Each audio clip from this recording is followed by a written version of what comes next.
За би маш сонирхолтой нэгэн Есүс Христийн нууцыг та бүхэндээ тайлж өгч байна. Энэ нь бол дөрвөн мөртөн хэмэх энэхүү зурагнаас та бүхэндээ харж байгаа тайлбарлаж өгөх юм байнамаа энэ зургийг. За тэгэхээр өнөөдөр 2025 оны 8 сарын 13-ны шөнийн 1:31 минут болж байна. За тэр юун төрөнд цагаан мөртөнөөс бүгдрээ эхлэе. Яагаад би ерөнхийдөө энэ зургийг тайлбарлах болсон бэ гэхээр наадмын үеэр ерөнхийдөө би энэ дөрвөн мөртний нэгнийх нь шинж тэмдгийг ажилласан гэд би өмнөх бичлэгэн дээр хэлж байгаад тэгээд яриагаа оруулсан гэж байгаа сайн нууцчлаа л та. Тэгээд яагаад дахиж энэ нууцчаа дахиж энэ яриагаа оруулах гэж байгаа гэхээр жоохон товчхон бөгөөд тодорхой ярих гэж би бодсон. Тэгэхээр цагаан мөртний би ерөнхийдөө шинж тэмдгийг наадмын үеэр хальт ажиллаж шиг болсон байхгүй. За тэгэхээр би одоо наадмыг тийм 2025 оны наадмын нээлт тийм үү. За тэгэхээр энэ юу байгаа тийм үү? 2025 оны наадмын нээлтэн дээр нэг сонирхолтой юм ажиглагдсан. Хамгийн гол ажиглагдсан зүйл яг юу юм бэ гэхээр ном ажиглагдсан байна. Ном. Эх орно. Сэтгэлдээ багтааж явбал эхийн ачиг хариулсан гэж бодоорой.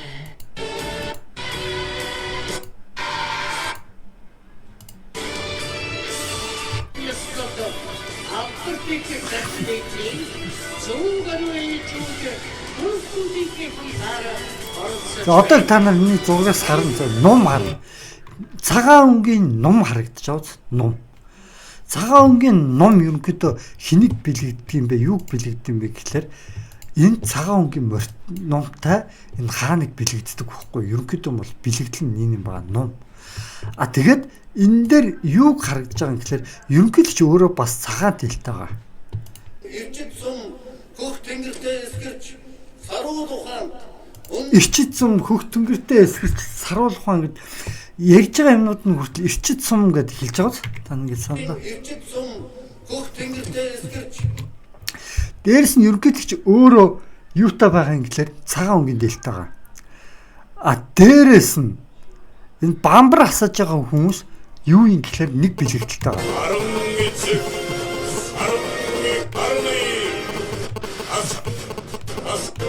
Тэгээд бамбарыг асааж байгаа хүн яаж байгаа юм гэхээр хойдолтой сум үүрсэн байгаа. Тэгтээ нумаа үүрээгүй байгаа.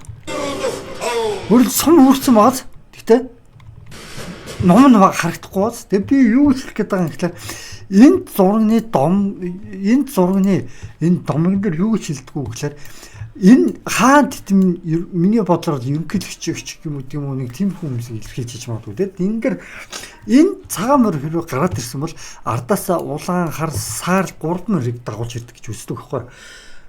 Тэгээ энэ саар мөр нь энэ цагаан мөр яг ямар учиртай юм бэ гэхлээр энэ цагаан мөр тэгээ яг ямар учиртай юм бэ гэхлээр нэг юм байна. Одоо юу ч юм бэ хүмүүс хоёр янзаар тайлбарлана. Нэг бол сайн юм авчирна, нэг бол муу юм авчирна. Хоёр янзаар тайлбарлах та. Тэгээ үзэгч түн та бүхэн сайн муу хоёр талаас нь сонсож үзэж байгаа. Тэгээ дараад нь өөрөө өөрсдөө дүнэлтээ юм үсэ гэж би одоо бодож байна. За тэгэхээр нэг бол те нөөвар шиг те муу талаас нь ярих юм бол нөөвар гэдэг нэг хөдөлгөөн өнөөлтэй тэгүн гута юу яагаадсан штэ. Юу гэдэг лээ? Тэгүн гута нөгөө нэг Путин нэг эсрүүцэлтэй бүр ингээл те Орос Монголын ирээ хооронд ингээд дайндагдаг ч гээл те ингээл үзэдсэн штэ. Ерөнхийдөө нөөвар өөрсдөө наана нэг сүрхий дайныг эсрүүцэж байгаа юм шиг хэрнэ цаатал үйлдэл нь үгээрээ нөөвар гэсэн хэрнэ үйлдэл нь дайн гэд гүйж байгаа юм шиг тэгж санагдаадсэн штэ. Тийм үү та нар та бүхэнд. Тэг тэрэн шиг нэг бол те одоо юу гэдгийг те ингээд хотл хуурмаг юмыг авчирнаа гэж үзэж байгаа. Муу талаар нь. Тэгвэл сайн талаараа ярих юм бол юу юм бэ гэхээр гэгээлэг тийм үү? Үнэхээр цагаан гэж гэгээлэг ариун тийм үү тэмцэл илэрхийлж байна удаа гэж бодож байгаа. Ариун тэмцэл, ариун шудраг усны тэмцэл тийм үү? Эхлэхийг илэрхийлж чинь гэж ойлгож байна. За тэгээд хэрвээ энэ цагаан мөр хэрвээ ингээд гараад ирсэн бол ардаас нь улаан мөр гарч ирнэ, хар мөр гарч ирнэ, энэ саарл буюу ногоо мөрч гэж нэрлэдэг энэ морьт нь ч бас гарч ирнэ гэсэн. За тэр улаан морьтын юуг илэрхийлдэг вэ одоо та бүхэн л да. Улаан морьтон бол ердөөсөө маш ойлгомжтой. Дайн байлдан болоод бибинийгээ алж чадах энэ тийм хүн алах зөвшөөрөл олгогдсныг илэрхийлдэг. Тулалдах, аалцах тийм зөвшөөрөл олгогдсон буюу хүмүүс бибинийгээ алж чадахыг илэрхийлдэг юм аа энэ улаан морьтон. За тэр энэ улаан морьтон гарч ирсэн дараа хар морьтон гарч ирдэг. За энэ хар морьтын юуг илэрхийлдэг юм бэ гэхлээр ерөнхийдөө муутлаар нь ярих гэж би одоо үзэл та муутлаар нь ярих гэж үзэх юм бол ган гачиг тэгээд дээрэс нь одоо юу гэдэг ядуурл тэг хамгийн гол нь үнсгэлэн тэгээд тийм үнсгэлэн инфляц тийм үү одоо ядуур үнсгэлийн инфляц гангч тиймэрхүү юмыг бэлэгдэгэ гэж хэлж байгаа муутлаа. Тэгвэл би сайн талаар нь одоо дүгнэх гэж үзэл та. Сайн талаараа дүгнэх юм бол энэ гартаа юу барьсан бол хос динс барьсан байгаа. Хос динс жинлүүр шиг юм барьсан байгаа. Одоо хос динс буюу жинлүүрийг яг юу гэдэг юм гэхээр жинлүүр гэхэлэр та бүхэн мэдэн штэ тийм ингээд жинлүүр тийм үү. Хос динс. За хос динс гэдэг юм. Хос динс. За манай Монголд бас нэг ийм зураг байдаг юм хостинс гэдэг нэг. За зураг би нэг хостинсийн зураг.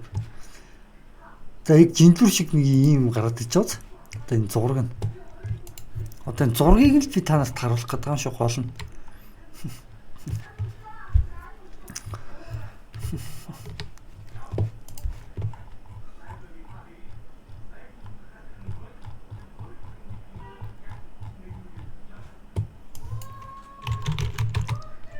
Динс. За ерөнхийдөө динс гэдэг ингээ хаачлаар 100 гараад ирт юм дөө. Үнэн хотлын динс гэж гарч иж байгаа юм. Та нэг зургийг хардаа. Энэ үнтэйгээ ч одоо тий. Ингээ үнэн хотлын динс гэд гараад иж байгаас энэ өвчлэн хуулийн байгууллагууд гिचнэн та нэгэд харж байгаагаар хуулийн байгууллагууд өвчлэн ашигласаас тэгэхээр би юу гэж энийг таамаглаад байгаа юм бэ гэхээр өвчлэн хуулийн байгууллагын хос динсийг ашигладаг юм байна. Энэ жинлүр хос динсийг тийм үү. Тэгэхээр энэ юу гэж байгаа юм гэхээр хүмүүсийг буруутай, буруугүй хичнээн их мөнгө залсан, хичнээн их мөнгө эцэг, хичнээн хахуул өгсөн, хичнээн их лөөр хийсэн бүгднийг мэдээд шийтгэх нэ гэсэн үг. Тэгээд энэ дөрвөн морьтон буюу энэ дөрвөн морьтыг суулдаг нь хин юм бэ гэхлээр сүүлд нь учир нь болтон заяа сайн хүмүүс. Тэгэхээр би хувьдаа юу гэж бодож байгаа юм сайнны тэмцэл эхэлж магадгүй гэж би одоо бодож байгаа. Сайн сайхны тэмцэл. За тэгэхээр ерөнхийдөө энэ шүүх нь шүү дээ. Ерөнхийдөө за энэ хүн үнэхээр те маш их хэмжээний боржуурын мөнгө галчжээ, идчихжээ те. За энэ хүн үнэхээр маш их нүүл үлджээ гэд чи одоо боржуурч гэдэг юм одоо юу ч гэдэг те. Энэ хүн маш их хэмжээний улсын те нүүрс идчихээ, хулгай хийжээ, авилгал өгчээ те. Ингээд ерөнхийдөө бол маш их ингээд хэмжээ шүүн гэсэн үг энэ хүн гэсэн. Миний харж байгаа бол энэ бол шүүлт гэсэн үг энэ хармар.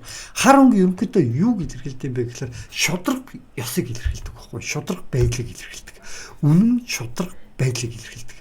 Тэгэхээр би юу гэж хэлж байгаа юм маш шударгаар шүүнэ гэсэн үг хүмүүсийг. Тэгээд дараад нь энэ саарл мөртөн гарч ирж байгаа. Энэ саарл мөртнийг та бүхэн хэрэг харах юм бол энэ саарл мөртийг та бүхэн хэрвээ харах юм бол юу харагдаж байна? Гавлын яс харагдаж байна. Тэгээд үхэл харагдаж байна. Энэ яадаг юм бэ гэхээр тахал өвчин зовлон үхэл илэрхийлж байгаа энэ дөрөв дэх мөр. За тэгээд хар мөртөн гарсан бол мэдээж дөрөв дэх буюу энийг ногоо мөртөн ч гэж нэрлэдэг. Ногоо өнгийн мэн үү, саарлын нүгтэй хамаахгүй. Нэг юм илэрхийлдэг. Энэ үхэл, хагцал, зовлон одоо юу гэдгийг өвчин чаналлыг илэрхийлж байгаа. Өвчин зовлон тахал өвчин илэрхийлж байгаа. Тэгээ энд гарч ирэхэд энэ дөрвөн мөртөнд дөрвөлээ гараад ирчихсэн маш их хэмжээний хүмүүст юу тарах вэ гэхээр одоо юу ч гэдэг юм те зовлон шаналлыг авчирнаа гэж үздэг байхгүй. Маш их хэмжээний зовлон шаналлыг авчирна гэж үздэг. За тэгэхээр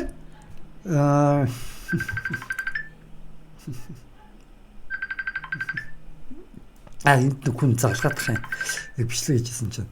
За тэгэхээр энэ Энэ бол ерөнхийдөө маш их хэмжээний ингээд өвчин шанал зовлон авчирдаг юм. Тэгээ энэ дөрвөн мөртөн дөрвөлээ хамтдаа гарч ирнэ гэсэн үг. Дөрвөлээ хамтдаа. За тэгээд ингээд дөрвөлээ хамтдаа гарч ирээд тийм үү? Гарч ирээд юу болох юм бэ гэхээр сонирхолтой нэг юм болно. Энэ дөрвөтөө зэрэгцээд сахиус нэг рүү дэлхийд дээр бас бууж ирэх нэ. Энд дээр сахиус нэгрүүдээс тэгээд энэ ч яах юм гэхээр маш муу хүмүүс би бинийгээ идээд ингээ би бинийг алаа ингээ хоорондоо тэмцэлж байна. Энийг найл унтраач хэвчээ. Ядраатай залгаад. За тэгээд тийм гутаа энэ ч би одоо ахаад нэг юм одоо би та бүхэнд тайлбарлая. Одоо энэ ч юу харагдаж байгаа юм гэхээр тийм үү?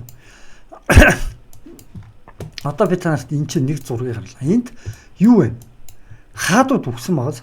Өөрөөр хэлбэл энэ дээр шудраг бус тийм үү? Одоо ард иргэдээ шулан мөлжсөн дарсан хаадууд үгсэн байгааг илэрхийлж байгаа юм. Тэгээ энэ хүн юуг илэрхийлж байгаа нь буруу номтойг илэрхийлж байгаа. Худал хуурмаг тийм үү? Христийн нэр шашны нэр барьсан худал хуурмаг хүмүүс хүртэл тийм үү? Энэ шудраг ёсны тэмцэгчдээс айнаа гэсэн үг. Шудраг ёсны тэмцэл бууж ирэнгүүт айнаа гэсэн үг. Бүгд айгаад ингээд тийм үү? Нөгөө нэг библи шиг юм аа урталтаа бариад бурхан минь ингээд айж байгааг илэрхийлж штэ энэ хүмүүс. Тийм үү? Тэгээд ерөнхийдөө шудраг ёсны тэмцэл хаадууд хүртэл өрснөө байлтанд оролцсноо гэдгийг энэ дэр илэрхийлж байгаа. Цэргүүттэйгээ цуг. Тэгээд шудраг бус хаадууд яг үгээр үхийг илэрхийлж байна гэж ойлгож болно. Энэ дэр хаадууд үхнэ гэсэн үг өөрөөр хэлбэл шудраг бус хаадууд. За тэгээд энэ ч юуг илэрхийлж байгаа нь бас ахаас сахиусан тэнгэрүүдийг илэрхийлж байгаа шүү. Тэгэхээр сахиусан тэнгэрүүд бас дэлхий дээр бууж ирнэ гэдгийг илэрхийлж байгаа. Энэ ард нь байгаа энд нэг дагалавчгүй нэг цагаан хүмүүс шүү дээ. Эдгээр юм гэхэлэр сүнснүүд хүртэл бууж ирэхийг илэрхийлнэ гэж байгаа байхгүй юу? Дэлхий дээр бууж ирэхийг илэрхийлж байгаа. Тэгээ энэ сар бас тодорхой хэмжээнд бас нэг юм илэрхийлж байгаа. За тэр яг за гол нь энэ зурган дээр нэг нууцлаг юм байгаад байгаа нь тэр нь юу юм бэ гэхлээр энэ хонь багтахгүй энэ хонь. Энэ хонь бол ерөнхийдөө юу юм бэ гэхлээр хамгийн нууцлаг бүх юмний түлхүүр юм гэсэн үг. Энэ хоньыг ерөнхийдөө яг юу гэж үзэж байгаа юм гэхлээр нядлагдсан хонь хург гэж үздэг. Өөрөөр хэлбэл энэнгээр юу илэрхийлж байгаа гимгүү ард иргэд буюу одоо юу гэдгийг тийм ээ шудраг ёсны төлөө тэмцсэн, шархацсан, нас орсон бүх хүмүүсийг энэ хоньор илэрхийлж байна гэж ойлгож болох болов гэж би одоо таамаглаж байгаа. За тэгэхээр энэ хонь хургыг ерөнхийдөө дагсан хүмүүс ерөнхийдөө ирээдүйд деважинд очно гэж үздэг. Тэгээд тэдгээр хүмүүс ерөнхийдөө байлтанд тэмцэнэ гэсэн үг. Тэмцэн, тултна гэсэн үг. Хоньны төлөө тэмцэж тулдаж болно. Эсвэл хаадыгаан төлөө ингэж тулдаж тэмцээд хаатайгаа зүг үхээд там руу очиж болно гэсэн үг. Ерөнхийдөө бол эцэс. Гэхдээ зүгээр нэг тэгчихгүй заа юм. Энэ дээр юу болж байгаа гэхээр энэ хоньны нууцуд юу байдаг юм гэхээр би ч өөрөө одоо чинь тийм хоньтой бас толгойроо хэмжээнд толботой бас дулаа гэсэн бас тоотой нэлээд холбоотой. За тэгээд яадын гэхээр энэ хоньноос бүх юм эхэлнэ гэсэн үг. Энэ хонь хурга ерөнхийдөө 7 лацыг суулна. 7 ширхэг лацыг суулна. Тэгээд тэр 7 ширхэг лацыг суулснаар 7 ширхэг гайхам шиг ч юм уу одоо юу гэдэг чинь 7 ширхэг тэмцэл 7 ширхэг шүүлтийг дэлхийд төвчрнэ гэсэн үг. Одоо 7 ширхэг шүүлтийг дэлхий дээр авчирна гэсэн үг байхгүй юу? 7 шүүлтийг. За тэгээд 7 шүүлтийг дэлхий дээр авчрах юм. Эхний 4 нь ерөнхийдөө энэ 4 гэсэн үг. Эхний 4. Цаашаа ахаад 3 шүүлт байгаа гэсэн үг. Энэ 4 бол зүгээр хамгийн эхний 4 шүүлт. Өөрөөр хэлбэл энэ 4 гараад ирсэн бол цаашаа 5 6 7 гэдэг ингээд үргэлжлээд гарчих нь шүү дээ. Тэгэхээр энэ 7 лацыг суллах нь ерөнхийдөө энэ хонь хург байна гэсэн үг. Тэгээ энэ хонь хургийн энэ ном нь юуг илэрхийлж байгаа гэхээр Библийн номыг илэрхийлж байгаа. Бас нууцыг илэрхийлж байгаа. Бас энэ зураг юм уу одоо юу гэдэг нь те Библийн яг энэ дээр бичигдсэн байгаа энэ нууцыг хэн тайлж хэлэх юм гэхээр энэ хонь тайлж хэлэх буюу энэ хонь энэ нэтлэгдсэн хург хонь буюу тайлж хэлхээс гадна энэ нэтлэгдсэн хонь хург яадаг вэ? 7 ширхэг лацыг суулчдаг. Тэгээд 7 ширхэг лацыг суулснаар 7 ширхэг дэлхий дээр тэмцэл үүмээ авчирнаа гэж үзэж байгаа байхгүй. Тэгээд эхний дөрөв нь бол энэ дөрв байна гэж үзэж байгаа. Тэгээд энэ боллоо чинь юуг илэрхийлж байгаа юм бэ? Энэ 7 өнгийн солон гарталт нь илэрхийлж штэ. Энэ 7 өнгийн солонгон яаж 7 лацыг илэрхийлж байгаа. Дээрэс нь 7 өнгийн энэ тэмцлийг илэрхийлж байгаа. Дээрэс нь бороо орсны дараа нар манддаг тийм. Нар мандахаас өмнөх нь солон гардаг тийм үү? Солон гардаг. Өөрөөр хэлбэл яг энэ тэмцэд ирэхээс өмнөх нь маш харанхуй бүүдгэр сатааны ертөнцид ерөнхийдөө хүмүүс байсан гэдгийг илэрхийлж байгаа. Сатааны ертөнцид үдийг хүртэл та нар байсан шүү. Тэгээд одоо энэ тэмцэл ирсний дараа яг уу гэхээр борооны дараа нар манддаг шиг ихтэй солонг мандна. Солонгын дараа нар мандна. Энэ хоньны толгой ерөнхийдөө гэр шар гэрлээ шүү дээ. Энэ ерөнхийдөө нарыг илэрхийлж байгаа. Бас давхар гэгэрлийг илэрхийлж байгаа гэж ойлгож байна. Гэгэрл. Өөрөөр хэлбэл энэ нэтлэгдсэн энэ хоньны энэ толгой тэр ингээд энэ хүзүүнэр цус байна шүү дээ. Энэ бол ерөнхийдөө нэтлэгдсэн цусыг илэрхийлж байгаа. Дээрээс нь толгой тэр юм гэгэрснийг илэрхийлж байгаа. Дээрээс нь нарыг илэрхийлж байгаа. Өөрөөр хэлбэл тэнгэрт нар гарна гэсэн үг. Өөрөөр хэлбэл тийм үү? Дандаа ийм харанхуй шүн бүүдгэр байж сатан шиг ийм тэнгэртэй одоо манай Монголын өвлийн тэнгэр яатсан байгаа. Яг чөтгөрт эзлэгдсэн тэнгэр ямар байдгүй гэхээр ийм бүүрх харанхуй тийм үү? Ингээд нар гардаггүй, нар тусдаггүй ингээд бүүрх харанхуй ингээд утаа манд авцсан ийм байдгийг илэрхийлдэг байхгүй. Ерөнхийдөө бол чөтгөр эзлэгдсэн байгаа газрыг ерөнхийдөө яг иймэрхүү байдлаар илэрхийлдэг юм бүүдгэр тэнгэртэй утаа манд ингээд савсан ийм тэнгэртэй ерөнхийдөө чөтгөр эзлэгдсэн байгаа. Яг манай одоо Улаанбаатар хотын тэнгэр шиг гэсэн үг. Өвөлдөн тийм үү? Утаа манд эзлэгдсэн бүүдгэр тэнгэр болчихдээ шүү дээ нэг онцгой. Яг тэрэн шиг тийм тэнгэрийг ерөнхийдөө юу гэж илэрхийлнэ? Чөтгөрт эзлэгдсэн байгаа илэрхийлдэг. Тэгээд дараад нь яг уу гэхээр энэ тэмцэл тулаануудын дараа 7 шүүлтийн дараа 7 шүүлт ирж байгаа гэсэн үг байхгүй юу? Тэгээ байгалийн гамшиг юм шигээд маш олон шүүлтүүд орж байгаа. Тэгээд тэр 7 шүүлтийн дараа ингээд тэнгэрт нар мандж нэгсэндөө гэгээлэг цаг үе ирнэ гэдгийг анхааруулж байна гэж одоо ойлгож байна. Өөрөөр хэлбэл Христийн ирүү, Христ айлчиж Христийн ирүү ирж магадгүй гэсэн үг байхгүй юу? Нэгсдөө Тэнгэрийн айлчлал ирнэ гэсэн үг. Манай монголчууд ч гэстэй тэнгэр үздэг гэж ярьдэн шүү дээ. Тэгвэл одоо Тэнгэрээс ерөнхийдөө ийм юм дөрвөн мөртөн буужин 7 лацыг суулснаар дөрвөн мөртөн тэгээд өөр бас дацууд судагдана. Дэлхий дээр олон янзын шүүлт явагдана гэдгийг илэрхийлж байгаа бөгөөд энэ бол ерөнхийдөө яг юу юм бэ гэхлээр одоо тэнгэр хэлчихв тийм үү? За тэгэхээр нэг иймэрхүү юм ерөнхийдөө илэрхийлдэг байх нэ. Апокалипси буюу дэлхийн сүүлийн тухай өнөөдөр та бүхэндээ ярьж өглөө өнөөдөр 2025 он 8 сарын 13 шөнийн 1 цаг 50 минут болж байна. Тэгээд өмнө би нэг оруулсан модулчийг дахиад яриад оруулчих гэж товч өгөө тодорхой ингээд орууллаа. За тэгээд энэ хүрээд бичлэгээ өндөрлөө. Тэгээд өмнөх бичлэгийн нэрээ үзээгүй хүмүүс байгаа бол энийг үзээрэй гэж би одоо хэлмээрээ. Миний өмнөх бичлэгийг үзээгүй хүмүүс бол бас энэ бичлэгийг бас үзээсэй гэж боддог. Сатан би энэ зургийг би бол зөвхөн маш сайн тайлбарлаад энэ дээр одоо 7 цагийн өмнө бичлэг оруулсан байна. Тэгээд та бүхэн үзээсэй гэж хүсэж байна.